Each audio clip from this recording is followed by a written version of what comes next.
Hello class! Welcome back to my channel at kung bago lang kayo sa channel na to, huwag niyong kalimutang i-subscribe at i-like ang mga videos at i-ring niyo na rin ang notification bell para maging updated kayo sa mga video tutorials na ina-upload ko dito sa aking channel.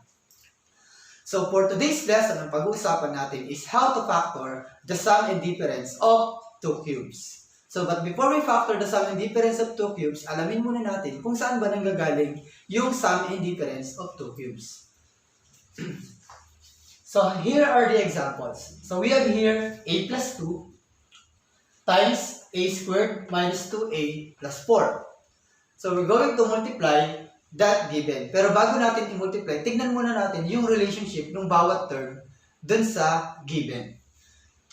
So dito sa first factor natin, which is a binomial factor, we have a plus 2. And dito naman sa ating second factor or the trinomial factor, so kung papansinin nyo, makikita natin na yung first term ng binomial factor is nakasquare dito sa trinomial factor. So a, tapos dito is a squared. And yung last term ng trinomial factor is squared din ng second term ng binomial factor. So 2 squared is 4. And yung middle term nila is negative 2a. So saan natin kukunin yung relation nila? So pag minultiply natin yung first and second term ng binomial factor, which is 2 times a, ang sagot is 2a. Pero dito is naging negative. So that is the opposite of the product of the binomial terms or the binomial factor. So a times 2 is 2a, pero dito naging negative 2a. So that is the relationship between the terms in the binomial factor at yung ating trinomial factor, which is magagamit natin kapag tayo ay nagpa-factor na ng sum and difference of two cubes. So, i-multiply natin para makita natin kung ano ba yung magiging product. So, multiplying by distributive property, we have a times a squared is a cubed. Then, a times negative 2a is negative 2a squared. And also, we have a times 4, that is positive 4a. Then, yun namang second term natin sa binomial factor, 2 times a squared is positive 2a squared. And 2 times negative 2a is negative 4a. And the last one is 2 times 4, that is 8.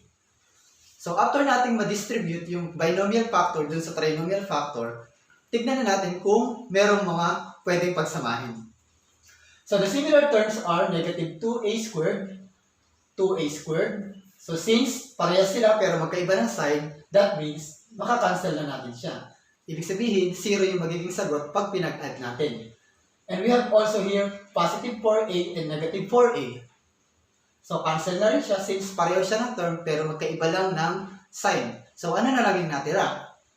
A cubed and a. So, that is the product. A cubed plus a. And as you can see, a cube is a perfect cube.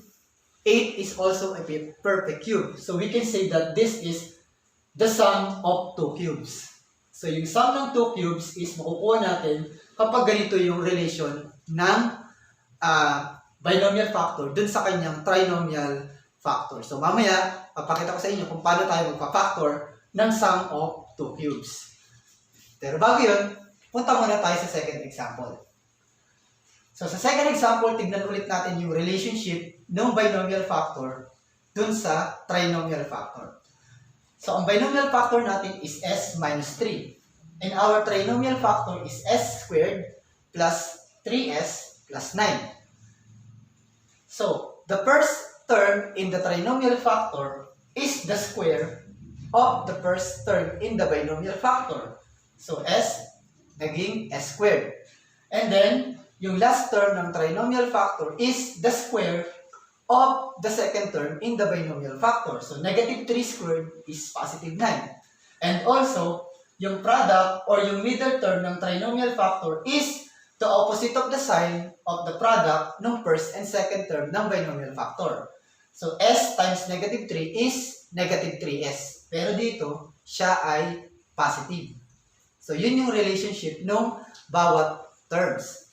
So ngayon, i-multiply na natin para makita natin kung ano ba yung magiging sagot. So again, applying the distributive property, s times s squared is s cubed. S times 3s is positive 3s squared. S times 9 is 9s. And then, negative 3 times s squared is negative 3s squared. Negative 3 times s, or negative 3 times 3s is negative 9s. And negative 3 times 9 is negative 27. Then, tignan natin kung meron tayong mapagsasamang terms. So, we have here negative positive 3s squared and negative 3s squared. So, pareha sila ng term, magkaiba lang ng sign.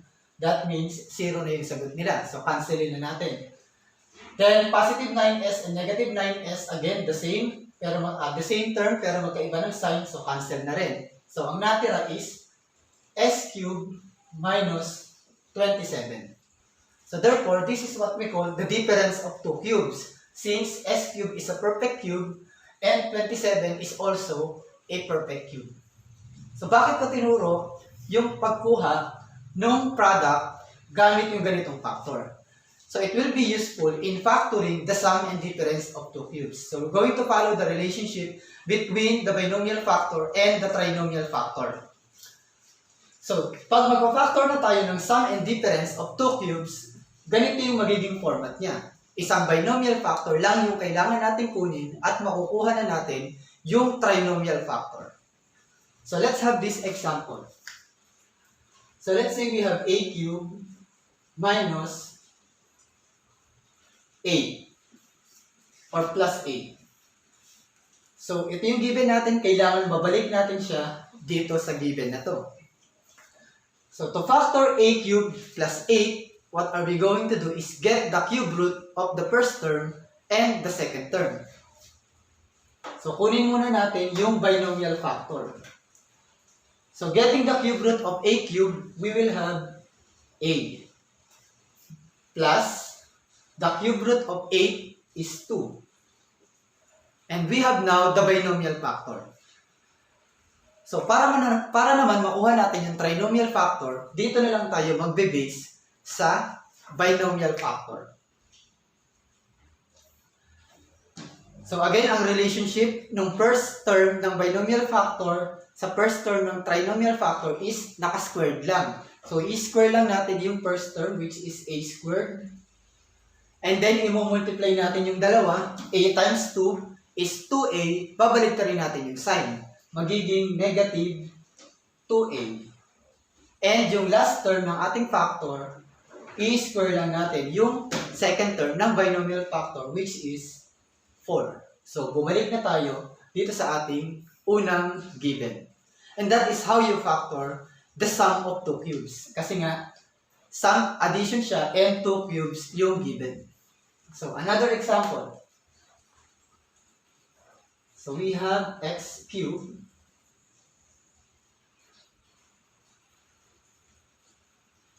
plus 729.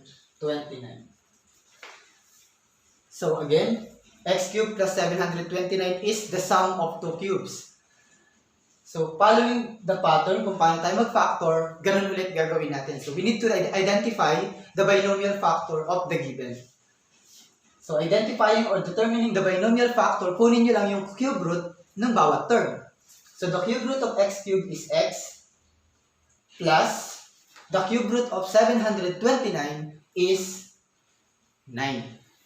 So, perfect cube yung 729. So, ang cube root niya is 9. Then, pag nakuha na natin yung binomial factor, we can now proceed with getting the trinomial factor. At ang trinomial factor, makukuha lang natin siya base dito sa binomial factor. So, ang unang term, i-square nyo lang yung first term ng binomial factor, x squared. Then, i-multiply nyo lang yung dalawa, x times 9 is 9x. Then, balik ka rin yung sign, magiging negative 9x. And then, for the last term, i-square nyo lang yung second term ng binomial factor, which is 81. And that is the factor form of the given x cubed plus 729. So that is for the sum of two cubes. Now, we're going to proceed with the difference of two cubes. Anyway, the process is the same. Ang may iba nga lang is yung mga sign. Pero parehas lang ng process kung paano siya hanapan ng factor. So, try natin hanapan ng factor yung s cubed minus 27. So, kailangan natin ibalik yung x cubed minus 27 into its factored form. Or yung una nating given. So, following the pattern or yung ginawa natin kanina, just get the cube root of the given terms. So, the cube root of s cubed is s, and the cube root of 27 is 3. Or the cube root of negative 27 is negative 3. So, kaya ang binomial factor natin is s minus 3. Then, pag nakuha na natin yung binomial factor, proceed na tayo para kunin yung trinomial factor, which is makukuha natin dito sa ating binomial factor. So, kagaya ng ginawa natin doon, ganun din ang gagawin natin dito. Square the first term. So, s is the first term, i-square lang natin siya. That is s squared. Then, multiply the first and the second term. So, s times negative 3 is negative 3s. Pero, papalitan natin ang sign. Pag negative, gagawin natin positive. So, that will become positive 3s. And for the last term in the trinomial factor, i-square lang natin yung second term, which is negative 3. Pag i-square natin yung negative 3, the result is positive 9. So, next. Let's say we have 8r cubed minus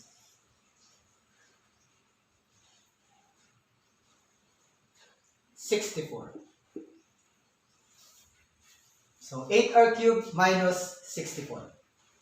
So, try natin siyang i-factor. So, this is a perfect cube.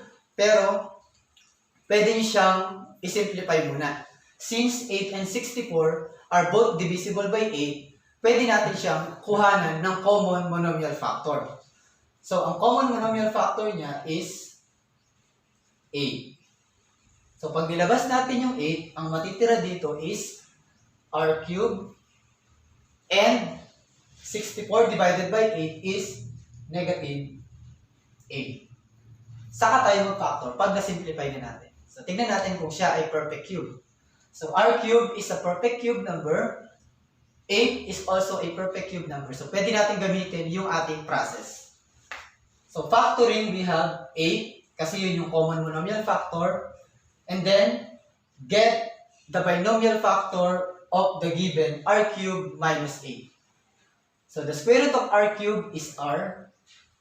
And the square root of 8 or negative 8 is negative 2.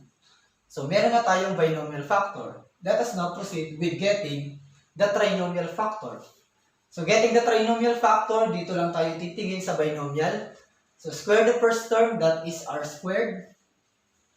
Multiply r times negative 2, that is negative 2r.